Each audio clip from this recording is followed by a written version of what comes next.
She Said Yes, 10 Shocking Stories of British Actresses Who Said Yes for Fame. The 1970s British film industry appeared to champion liberation and artistic freedom, yet beneath the glamorous surface operated an age-old system of power, access, and intimate connections. While talent certainly mattered, the fastest route to the silver screen often ran through the bedrooms of directors, producers, and leading men. This is the untold story of 10 British actresses whose careers were fundamentally shaped by their romantic relationships with the men who controlled the industry, a complex web of marriage, affairs, and strategic partnerships that determined who got cast, who got paid, and who got remembered. But before we begin, make sure to subscribe to Vintage Uncovered for more untold Hollywood stories. Be Sarah Miles. Sarah Miles possessed genuine talent and unconventional energy that could have carried her to stardom independently. However, her 1970s career became inextricably linked to her marriage to Robert Bolt, one of Britain's most powerful screenwriters. Bolt had penned legendary films including Lawrence of Arabia and Dr. Zhivago, giving him enormous influence in the industry. The controversy erupted in 1970 with Ryan's daughter. Miles secured the lead role of Rosie Ryan, a part requiring specific Irish innocence and youthful naivety. The problem was transparent to industry insiders. She got the role because she was married to the man who wrote the script. At 29, Miles was considered too sophisticated and worldly for the character. Her critics viewed this as textbook marital nepotism. Bolt had written the role and simply handed it to his wife. The production was expensive and ambitious, and placing Miles at the center was seen as Bolt's personal gift to his partner. Industry whispers suggested that any other actress auditioning off the street wouldn't have survived the first casting round. The critical backlash was severe, with reviewers suggesting her screen presence resulted from pillow talk rather than professional merit. 2 years later, in 1972, the couple doubled down with Lady Caroline Lamb. This time, Bolt not only wrote the screenplay, but directed the film himself, inevitably casting his wife in the title role. The industry watched this vanity project with fascination and horror as Bolt attempted to mold Miles into a classical leading lady, a role that seemed to suppress her natural eccentric energy. The casting felt claustrophobic, their volatile personal relationship bleeding onto celluloid. No other director would have chosen her for that specific part, but because she shared the director's bed, the role was hers before the script was finished. Lady Caroline Lamb failed commercially and critically, with Miles caught in a crossfire. She became the poster child for the argument that sleeping with the writer gets you the best lines, but not necessarily the best reviews. The tragedy was her genuine talent. By the mid-1970s, the strain of mixing personal and professional life took its toll. Her erratic behavior and discussions about her unconventional private life made her tabloid fodder, distracting from her actual work. Miles eventually moved away from her husband's shadow, but the damage to her early decade reputation was permanent. Jill Ireland. Jill Ireland's 1970s career exemplified the package deal phenomenon taken to its extreme. Her husband, Charles Bronson, had risen to global superstardom with films like Death Wish, and he made one thing crystal clear to studios. If you want Charles Bronson, you hire Jill Ireland as his leading lady. This romantic ultimatum frustrated casting directors throughout the decade. Between 1970 and 1979, the couple appeared in over a dozen films together, including The Valachi Papers, Breakout, and Hard Times. Industry insiders knew these roles weren't won on merit. Our producers often had other, more established actresses in mind, women who could bring different energy or greater depth to the characters. But Bronson was the box office heavy hitter, and if he wanted his wife as his love interest, studios signed the check. Critics were savage regarding her performances. British and American press reviews frequently noted a lack of chemistry between the real-life couple on screen, observing that Ireland often appeared wooden or out of place in the gritty action movies her husband inhabited. One particularly cruel review suggested she was the only actress in history to have a career based entirely on the fact that her husband refused to kiss anyone else. This assessment contained truth. Bronson was famously jealous and possessive. By ensuring Ireland was cast alongside him, he kept her close, monitoring her movements and preventing romantic scenes with other leading men. This was professional control disguised as devotion. Set dynamics were tense. Directors found themselves directing the star's wife with kid gloves, unable to critique her performance too harshly without risking Bronson's stoic but volatile temper. This created a protective bubble around Ireland that few actors experienced.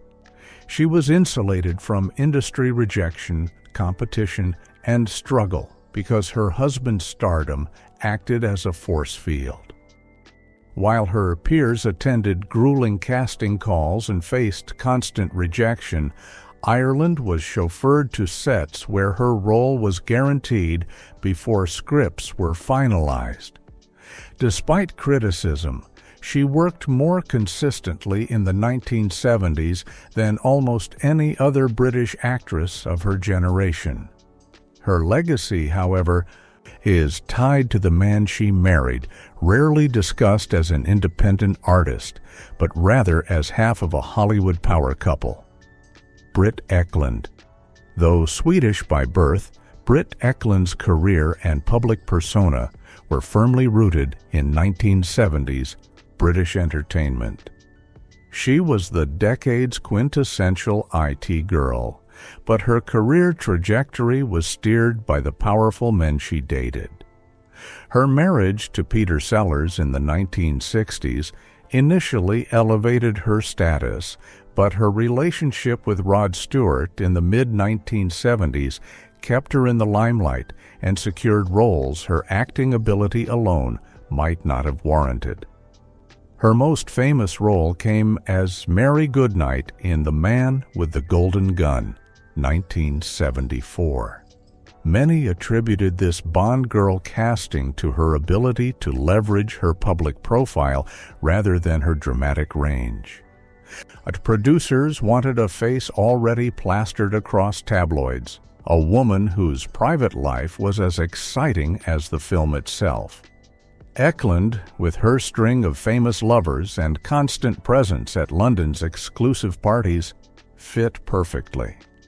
She was cast not for Shakespearean delivery, but because her name in the credits guaranteed press coverage. Her relationship with Rod Stewart further cemented this dynamic. Being on the arm of Britain's biggest rock star made her valuable to producers seeking cheap publicity. The industry viewed her as a decorative asset. She appeared in Stewart's music video for Tonight's the Night, whispering French phrases, not a film role, but prime example of romantic association translating into professional exposure. In film, directors were pressured to cast her for glamour in mediocre productions. She appeared in The Wicker Man, where her presence was marketed on physical appeal. Tellingly, her voice was dubbed a humiliating studio admission that they wanted her body and fame but not her actual performance. The media accused her of being a professional girlfriend, a woman moving from one famous man to another to maintain relevance. While this view ignored her agency, truth existed in the fact that her career peaks coincided perfectly with romantic entanglements. When single, the phone rang less often. When dating a star, scripts piled up. Eklund was smart enough to understand this game and played it to her advantage, using relationships as leverage to stay employed in an industry treating women over 30 as expired goods. She survived by aligning herself with the era's kings, turning romantic choices into viable career strategy. Charlotte Rampling. Charlotte Rampling is often cited as one of her generation's most enigmatic and talented actresses. However, in the early 1970s, her career received significant boost through her complex relationship with manager and fiancé Brian Southcombe. Their dynamic was scandalous London talk, rumored to involve another man, a detail Rampling didn't shy from. This aura of sexual libertinism made her incredibly desirable to European directors seeking actresses willing to push boundaries. Her later marriage to French musical pioneer Jean-Michel Jarre in 1976 solidified her status as a continental icon, opening doors in French film industry closed to British contemporaries. Her breakthrough role in The Night Porter, 1974, exemplifies how her personal reputation influenced casting. A director, Liliana Cavani, sought someone who could embody a dark, twisted sexual relationship between survivor and former tormentor. Rampling's public persona, a woman living outside polite British society norms, made her the perfect candidate. Whispers suggested her willingness to engage in the swinging London lifestyle made her safe for such risky material. She wasn't just playing a part, she was viewed as understanding desire's darker side in her private life. When she moved to France and married Jarre, she became French cultural royalty. This union provided access and protection rare for a British actress abroad. She was no longer just an English import, but the wife of France's electronic music god. This connection allowed her to work with auteurs like Ochima and Woody Allen, seen as sophisticated European figure rather than mere British starlet. The social circles she moved in with Jarre were filled with producers and directors casually offering her roles over dinner. Her late 1970s career flourished in direct correlation to the powerful network her marriage provided. She operated in rarefied Parisian elite air, insulated from the London audition circuit grind. Southcombe, in particular, managed her early years' image with controlling hand, ensuring she was seen at the right parties with the right people. He understood that selling Charlotte Rampling meant selling her sex appeal and availability. Lines between manager, lover, and publicist blurred, meaning every career move was also personal negotiation. Rampling's 1970s survival and success were a masterclass in leveraging personal mystique. She used relationships not just for stability, but as calling cards signaling her uniqueness. She obtained roles because she was seen as a dangerous woman, a reputation built as much in her bedroom as on screen. Nanette Newman. In 1970s British cinema, Nanette Newman's name became synonymous with the package deal.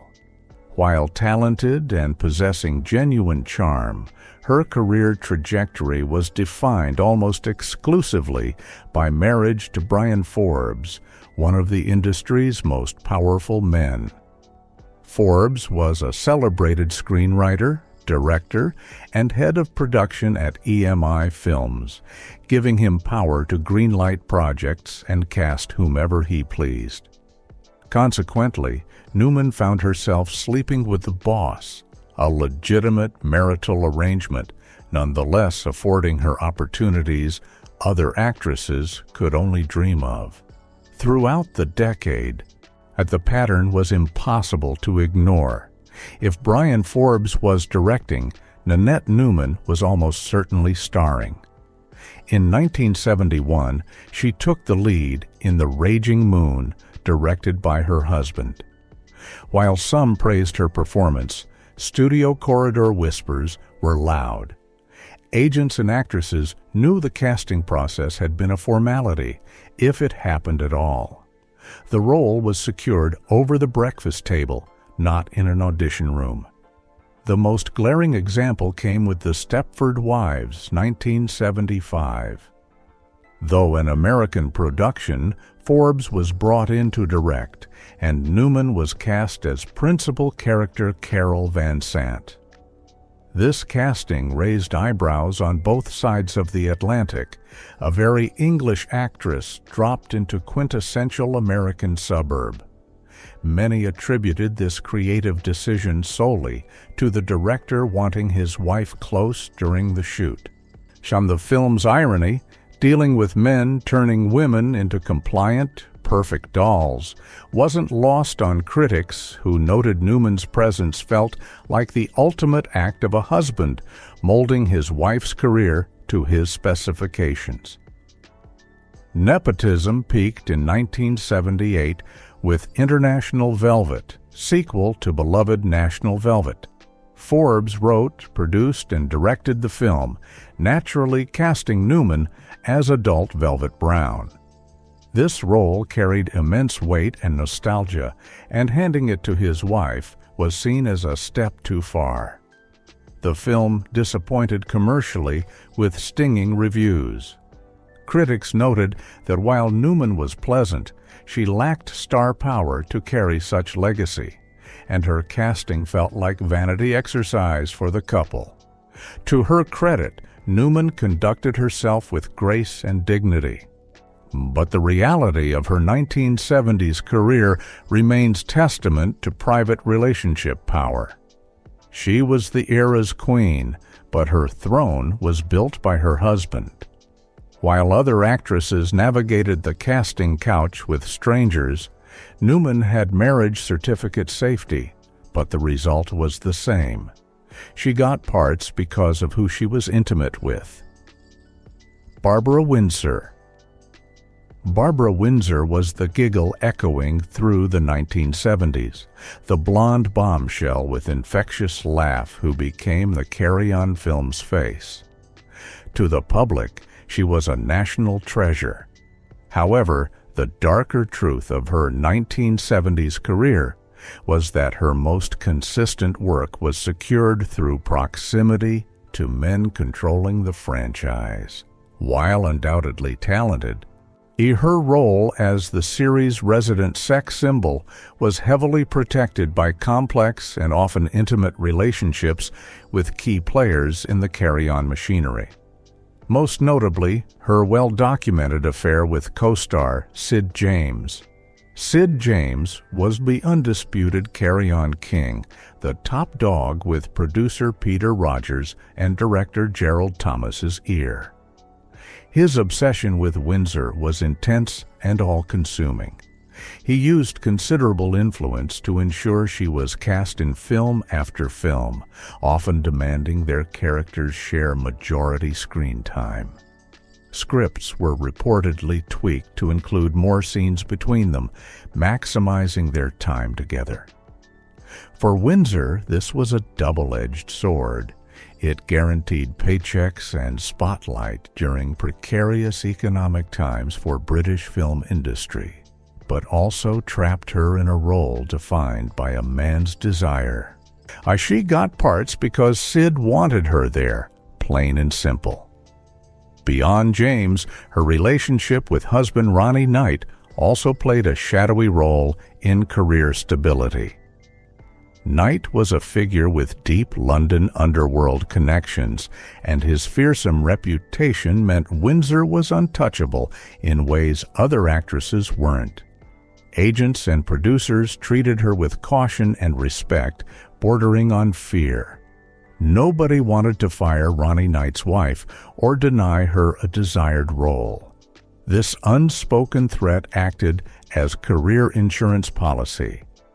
In rough and tumble 1970s, showbiz, having a husband who could sort things out, was unique, casting couch leverage based on muscle rather than romance. Her casting in Carry On Girls, 1973, exemplifies her protected status. When the franchise looked to bring in younger glamour models to boost sagging ticket sales, Windsor remained the central figure. Other regular actresses were let go or sidelined, but Windsor's position was secure.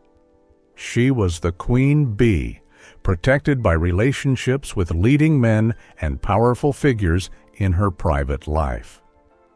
The Dolly Bird roles kept coming well into her late 30s, defying usual industry ageism, largely because men in charge wanted to keep her happy and close. Windsor's story is a complicated mix of survival and exploitation. She used relationships to maintain career in brutal industry that usually chewed women up and spat them out. Her ubiquity on screen wasn't just down to bubbly personality. It was the result of navigating egos and desires of powerful men surrounding her. Diana Rigg. Diana Rigg entered the 1970s as an icon of cool, having immortalized Emma Peel in The Avengers. However, her transition from television star to serious stage and film actress wasn't merely talent-driven. It was heavily influenced by romantic and professional partnership with director Philip Saville, and later marriage to Menachem Guifen. Her relationship with Saville in the late 1960s and early 1970s was scandalous. He was a married man.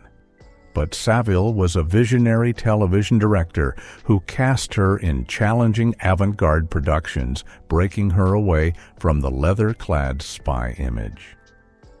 He gave her roles serious critics paid attention to, roles she likely wouldn't have been offered by conservative establishment directors who only saw her as a sex symbol. This partnership was strategic masterstroke. By being involved with the director pushing British drama boundaries, she ensured she was at the artistic conversation's forefront, securing credibility as serious thespian. Later in the decade, her marriage to Israeli painter Menachem Guifen introduced her to different influence. While not a film mogul, the social circles they moved in were elite and artistic. This connection helped secure funding and support for stage work, which became her mid-1970s primary focus. The theater world was small and incestuous, and being part of an art scene power couple opened doors to prestige national theater projects. Perhaps the most telling example of her leverage was her role in Theater of Blood, 1973. She starred alongside Vincent Price playing his devoted daughter. The casting was perfect, but insiders noted Rigg was positioned to demand top billing and substantial fee, largely because she had backing of a powerful network built through private relationships. She wasn't just an actress looking for work, she was a woman who knew the players and how to work them. She used personal connections to negotiate terms unheard of for women at the time, turning the casting couch dynamic on its head, using men to get what she wanted, rather than being used by them. Rigg's 1970s career serves as a nuanced example of the theme. She didn't sleep her way to the middle. She used relationships to solidify her place at the top, Recognizing that in a male-dominated industry, aligning with powerful or artistically respected men was a shortcut to roles that actually mattered. Susan George. Susan George was the 1970s face of controversy, a young actress whose role in Straw Dogs catapulted her to international fame. Beneath the headlines, her career path was heavily paved by romantic associations with influential entertainment figures. She wasn't just a pretty face, she was a woman navigating upper celebrity echelons with strategic precision. Her high-profile relationship with American crooner Jack Jones and later closeness to Prince Charles kept her name in newspapers, even when film roles were sparse. In the 1970s, visibility was currency, and George was a billionaire. Her casting in Straw Dogs, 1971, is the subject of much Hollywood lore. Director Sam Peckinpah was notorious for difficult attitude toward women. It was widely rumored George secured the role of Amy not just through audition, but by charming the volatile director in ways other candidates refused. She understood what men in power wanted, a mix of innocence and availability, and projected that image perfectly.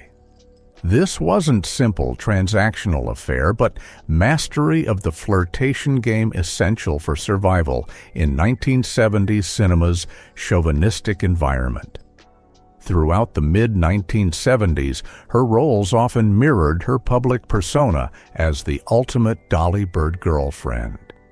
Films like Dirty Mary, Crazy Larry saw her cast primarily as eye candy for male leads.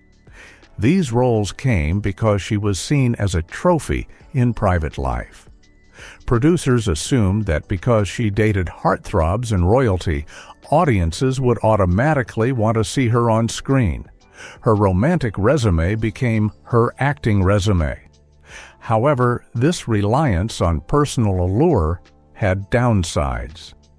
By the late 1970s, as relationships cooled or ended, so did high-profile offers.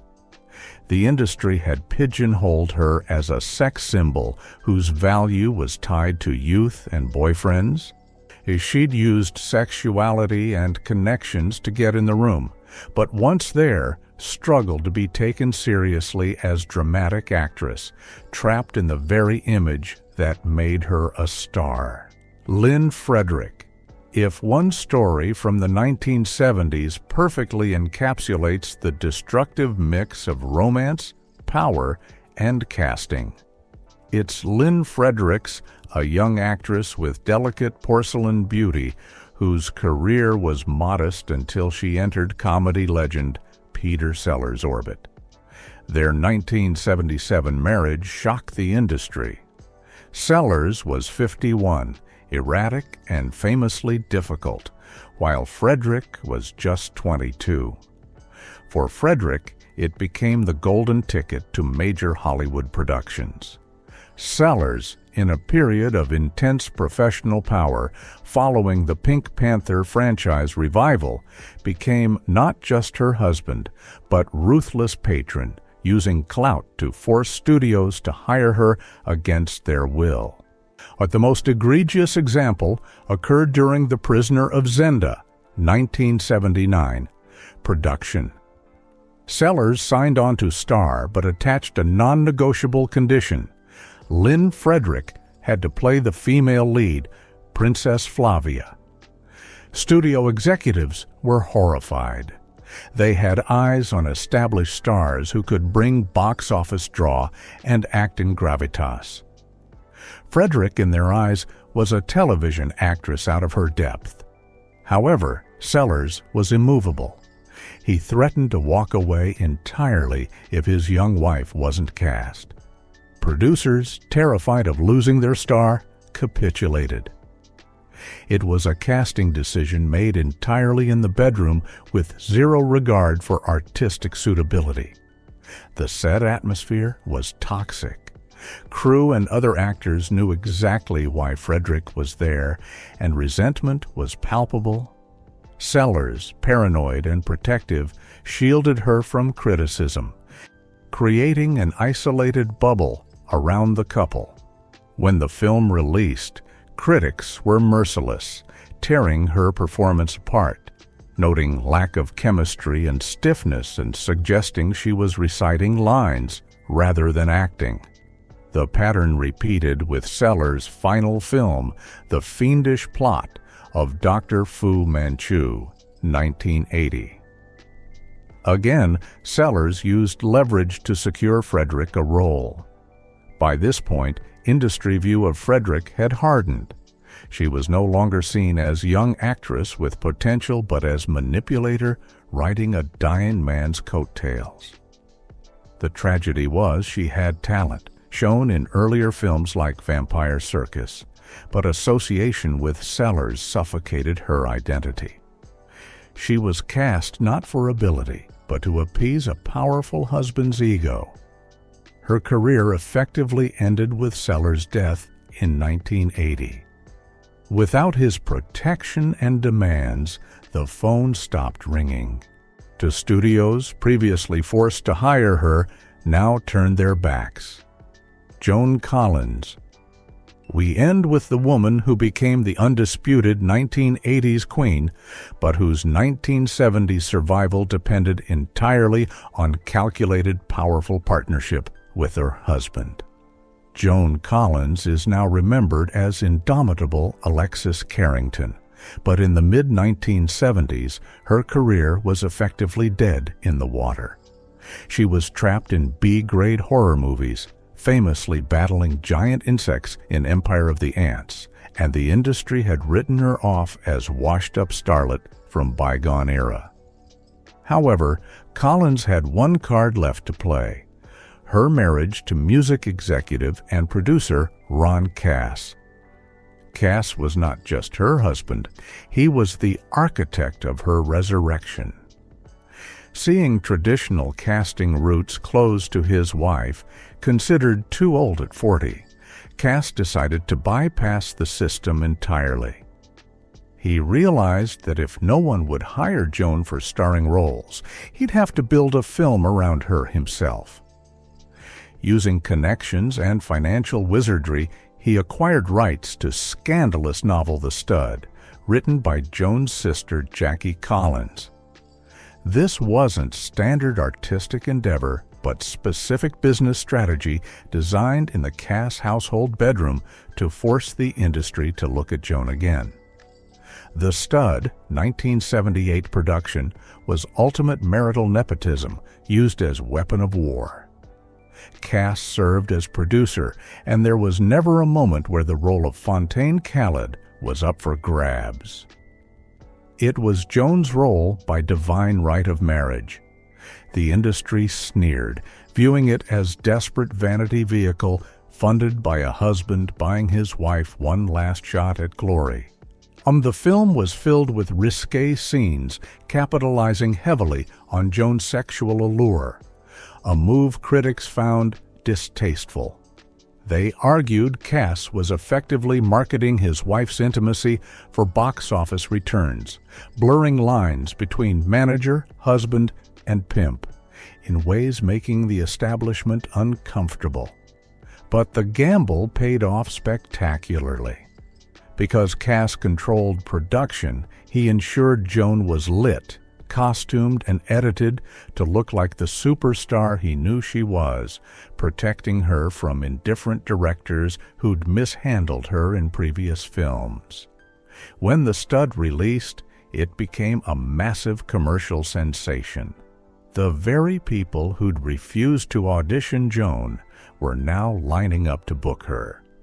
The couple repeated the formula in 1979 with The Bitch, again with Cass pulling strings and clearing the path. These films weren't high art, but they succeeded because a powerful man used every ounce of leverage to ensure his wife was the center of attention. Without Ron Cass's intervention and willingness to stack the deck in her favor, Joan Collins would likely have faded into obscurity. She didn't get these career-defining roles because she beat out competition in fair fight. She got them because she was sleeping with the producer who created the game specifically for her to win. These 10 British actresses navigated the 1970s film industry through various forms of strategic relationships with powerful men. Some married screenwriters who wrote their roles. Others became package deals with their leading man husbands. Some leveraged high-profile romances for visibility, while others had husbands who literally produced vehicles for their careers. The common thread was clear. In 1970s, British cinema, access to roles often depended as much on who you knew intimately as on what you could do artistically. These women operated within a system where male gatekeepers controlled opportunities and romantic relationships became career tools, sometimes by choice, sometimes by necessity, and often by both. Their stories reveal the complex reality of an era that claimed to champion liberation while maintaining age-old power structures. Some of these actresses possessed genuine talent that might have succeeded independently. Others found their only path to screen time ran through strategic personal relationships. All of them understood that in the ruthless world of 1970s, cinema, the most important audition often happened before cameras ever rolled. In the private negotiations, or romantic entanglements and marital arrangements that truly determined who got cast, who got paid, and who got remembered.